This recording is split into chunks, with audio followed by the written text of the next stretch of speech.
Pour réaliser cet exercice, la question se pose de savoir quelle échelle on va choisir en abscisse et en ordonnée.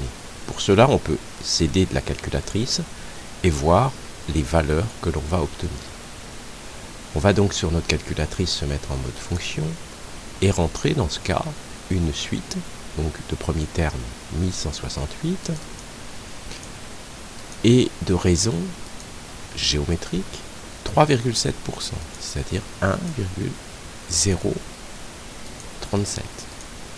Pour chaque année, on devra multiplier par 1,037, donc on va élever à la puissance des années, les années étant en abscisse.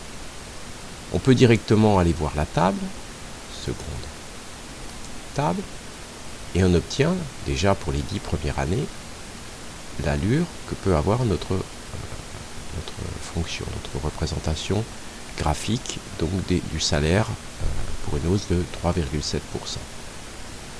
Je peux aussi voir l'allure du graphe, mais pour cela, il faut bien choisir donc ma fenêtre.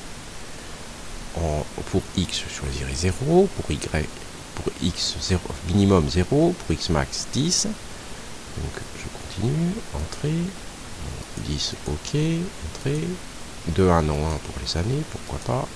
Alors là, c'est là donc pour l'ordonnée, on voit qu'on a commencé à 1168, donc on va pas non plus commencer à 0, donc on peut directement commencer à 1100, et pour le suivant, on va aller jusque, par exemple, 1700. L'échelle entre chaque graduation, on ne va pas aller de 1 an, sinon il y aura 600 graduations. Donc on va aller de 100 en 100. Je trace mon graphique.